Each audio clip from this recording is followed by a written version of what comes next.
Hey there everybody, Brian here. I want to show you if the door would open, which it won't. Anyway, the car that I want to show you is this one here. This is a Honda Jazz and it's a hybrid, but it's what's called a Jazz Crosstar. So in this video, I want to show you around some of the features on the outside and the inside of the car, and I'll show you what it's like to drive as well. If there is any information you want on this car or some other Honda or just in general about, oh actually I see why the door's not opening. Right, super professional video. Anyway, we'll take them out. So try that again, like we said to you, if there's information you want on the car, 086 843 1945, call, text, WhatsApp. I'll run through information on the car, or if you want to find out about pricing or trade-in or just features on the car. And we are a family-run business in operation for over 70 years. So just from a perspective point of view, Honda Jazz Hybrid Crosstar. In this video, I want to say concentrating on Crosstar. However, if you want more information on Jazzes in general, go into YouTube, type in JAZZDOOLAN. You'll see this video here, specifically this one here.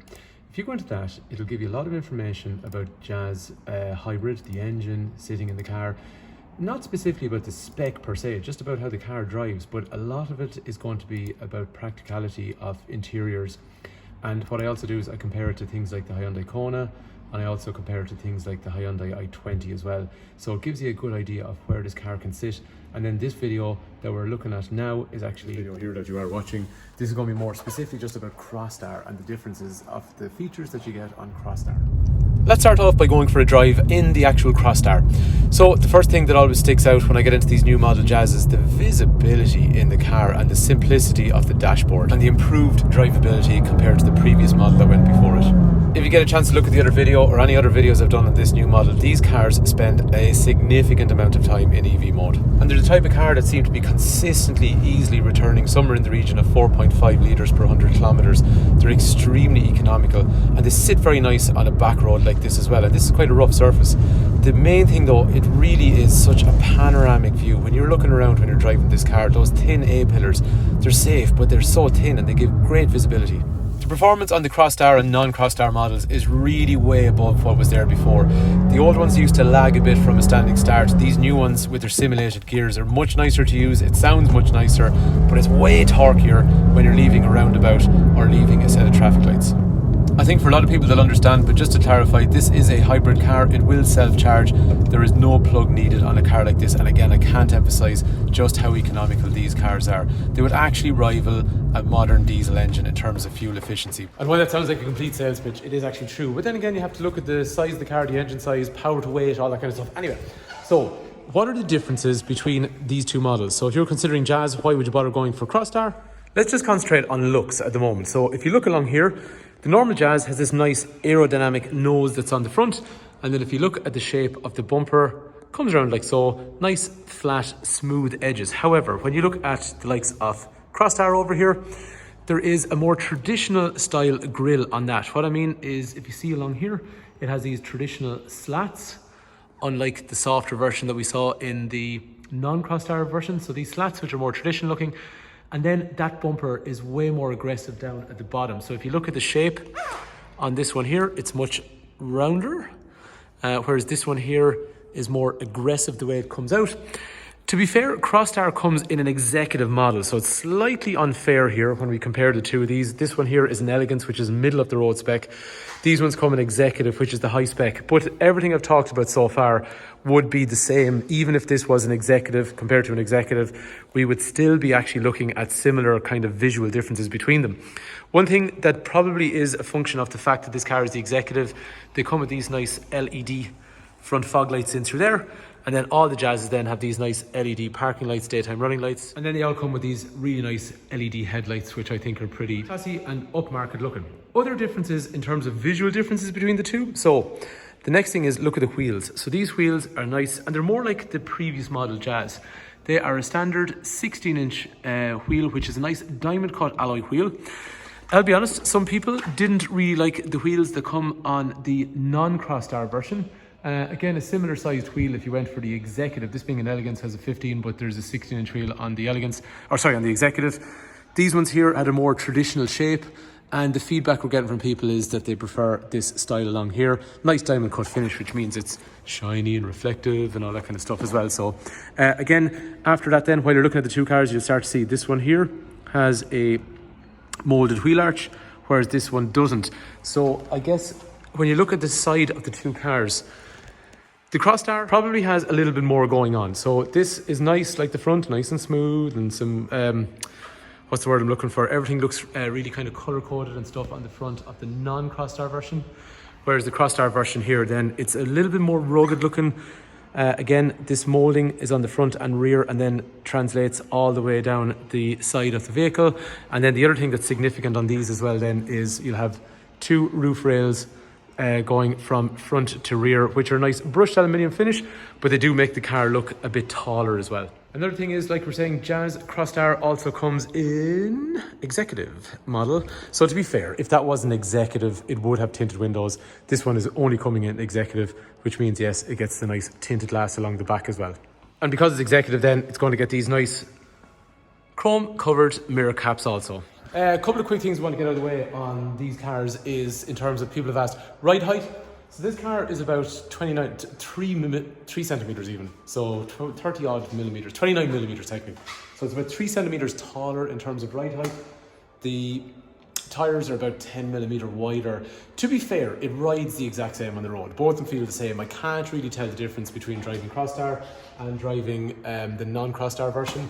But technically, this car is a little bit higher off the ground, so it's going to have some impact for people getting in and out of the car. Just another thing for anyone who has the previous model of Jazz, it's about the same width as the previous model, but it is about 14 millimeters longer than the previous model. And the manufacturer reckons that they've actually made the body more rigid by about 13%, and they've also changed how much roll is on the rear shocks. So overall, if you have the previous model Jazz, I think you'll enjoy driving this car a lot more. And okay, I'm deviating a bit here because I know we're meant to be talking about Crosstar, so that goes for both models. And the other thing as well, like what we saw in the video, they are 108 horsepower, which is only about 8 horsepower more, but they really have solved the getting going from a standing start. It is way torquier compared to the previous model. 0 to 100 kilometers an hour in about 9.4 seconds, which is actually damn good for that size of car, considering the fuel efficiency that you get. Okay, so apologies for the next bit. Regardless, because some people will ask, am I better off going for a Crosstar if I want a bigger boot? The answer is no. The boot is really going to be similar on either. So it's 304 litres of boot space, and I do apologise about this here because the car is sitting in a dark showroom and it's the only one we have at the moment, but the boot's quite big. And if you compare that 304 litres to a lot of other cars in its class, that is quite competitive. And then you've got 1,205 litres of boot space when the boot is completely folded down flat. And I know that is really difficult to see in this video, so I really apologise about this section of the video because it's super dark in here. And that's quite easy to use. All you're doing is dropping the seats forward and then folding them back up, which brings me to the Magic seats, which we actually lost in some previous versions of Hondas. So all they are is, well, you can see what's happened here. I can drop the seats forward and then end up with this really tall mode. I can put them back into place by pushing that there. Just my headrest in through there, and then if I want to lift them up, it's really simple. Lift, and I do it one-handed, lock. And now, sorry, apologies, that is the tall mode. The other one, I was incorrect. This is the tall mode here, whereas the other one is just a normal dropping the seats for space. So very, very flexible. And then the real party piece in a Jazz, there is just a ridiculous amount of space in the back of these cars. So I'm 6 foot, and that is how much legroom I have. It is absolutely stupid. This is the headroom I have. Like, the headroom's okay. It's, you know, it's decent. But the legroom is just ridiculous. Again, apologising for using a camera. Like, it is just like the worst review ever at this part, so I really apologise, but we're just stuck with one car for the moment. There is USB connectors back through here, and then there's kangaroo pockets in the front as well. Over here on the doors, there is nice piano black finish along through here, electrics over here, brushed aluminium along through there, and then there is also a child lock in through there as well. And then, like every other, well, most Hondas that have gone before it, super flat right angle here. It allows brilliant space to get around a child seat or something like that, or just for access for people getting in and out of the car. So they open up really wide compared to a normal car. Again, just in terms of visuals, so this one, because the Crosstar comes with, I love these taillights that are on all the Jazzes, to be fair. I like the fact that it says Crosstar, and then all the Jazzes always have that nice E for electric, hybrid, electric vehicle badge along the back, just so people know it is a hybrid. In terms of getting in and out of the car, so what I can do is I can put my hand in here, and you can see it unlocks just by recognising my hand. Or similarly, if I'm finished, I will lock once to lock the car, and it brings in the wing mirrors as well. Similarly though, if I want, I can also use a key, which is this fob here, and that unlocks the car and locks the car as well. And it lets the windows up and down. So one thing actually on these cars, right, you know, over there you got Jazz, and I did try to pitch this Jazz against Hyundai Kona this year, but this is way more applicable. Hyundai Kona, so this one's a petrol manual, right, but they come in an automatic 1.6 as well with bigger wheels, and but really super economical car, surprisingly easy on fuel actually. I was really surprised, long warranty, good equipment levels. But I'm just looking at the price point on the two of them, in Kona Hybrid specifically. Now the manual's cheaper and petrol's cheaper, fine. But if you look at Kona Hybrid, if you look at the price point of Kona Hybrid, it really is not far off the Crosstar. And to be fair, the Crosstar has a larger boot and the Crosstar has more legroom in the back.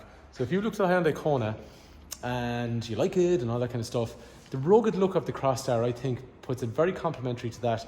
And the Crosstar has a couple of advantages. I think they're an excellent car. But in this case, if you like the look of Crosstar, you get some advantages from having a larger passenger area and boot also as well. A couple of other things then. Let's just get back on track here for Crosstar. So, the interior on Crosstar, right? If you look at the material on the seats, it's more of a water repellent material in comparison to the type of material that you see on the seats on the non-Crosstar version. Now, to be fair, the dashboard and all that kind of stuff is pretty much going to be identical, but just bear that in mind. You do have a harder wearing water repellent material on those seats. Driver's seat's going to be height adjustable, steering wheel is going to be height adjustable, big drinks holder in through here. And to be fair, the rest of the stuff I'm going to talk about here is very much based on Jazz in general rather than it being Crosstar specific. These ones do have the premium audio, so they'll have tweeters up here and speakers down through there, so 8 speakers. Push button start in through here. And actually one thing before I forget it, what I'm thinking, these seats, right, they've actually made the cushion about 30 millimeters thicker, and there's also this kind of rubber matting in the back rather than just springs. So it actually is a much nicer seat to sit on. I've done a long journey on one of these and they are very, very comfortable, and especially compare that to the previous model, it's a much nicer seat. Like what we saw when we were driving the car, this panoramic view, these actually don't technically form support for the crash structure of the car, but the cool thing about them is they are way thinner than before, and you're getting a much wider angle or visual field when you're looking around the car. It really makes a difference, and this dash feels a lot lower as well. I see the way it's kind of all the way across, so it's just, you'd have to experience it, but it really is nice. This touchscreen setup, so this is the second version of Honda Connect, they reckon it's about 58% quicker to find what you want compared to the previous version. So Crosstar will have sensors on the front and the rear of the car, but one thing I notice on these is, I'm going to show off these sensors for a sec, it's really panoramic. The screen, it's kind of hard to see in this video, but it's much wider than previous. So this is a 9-inch screen, whereas this one over here is a 7-inch screen. In terms of the Honda Connect unit, it feels much nicer to use. The resolution is very different than what was on the previous model before, so touches and slides a bit nicer. Navigation is still there on this particular one. However, a lot of people will end up using their smartphone connection for things like Google Maps, in terms of Apple CarPlay and Android Auto. All the features and settings in the car are in through there, and you see the way they're nicely laid out, as in they have these little pictures of what you're going into, way more intuitive than last time, so I can see why they think it's much quicker to find the stuff you want than it was previously. For anyone curious about Honda Connect, I will have a different video that'll run through all that kind of stuff. 2 USBs we saw in the back, there's 2 down here. I do apologise, we're gone back into using a flashlight on a camera, which is really unprofessional, but anyway. Heated seat for driver, heated seat for passenger, and then you have these easy to use knobs. Where do I want the air to blow? What speed do I want it at? Do I want it warm or cold? Very simple, very straightforward, very easy to use. I also have similar videos if you want to find out more about the safety features, but things like the lane keep assist and cruise control, which is adaptive, where it follows the car in front, that's all there. But that's the Honda sensing setup, so again, I can send you a video if you want to know more about that. And then trip information here for average speed and fuel efficiency, where the energy is coming from, that's all manipulated down through there. Again, I can be more specific. This video really is just about showing around what's in a Crosstar in terms of overall specification and features. Headlights are going to be automatic, wipers are going to be automatic, but again, like I was saying to you, it's a really high spec car because that is the actual executive model anyway. So when you're going Crosstar, you're going to the high spec possible because you're going Crosstar, you get the extra features we saw, but you also get the executive version as well. Anyway, hopefully that video gives you a better idea of what the difference is between Crosstar and the non-Crosstar version of the Jazz. If there's information you want, 086 843 1945. Call or text or WhatsApp or whatever suits, and I'll be happy to run through information on that Crosstar or other features in the Honda range. We're also happy to take any trade-in, and we can organise bespoke finance plans if it's something they're interested in. If you've been watching on YouTube and you think the video is useful, please do give us a like. Or if you thought the camera skills were absolutely terrible, just leave a nasty comment. Anyway, hopefully the video's been useful. Thanks a million for watching.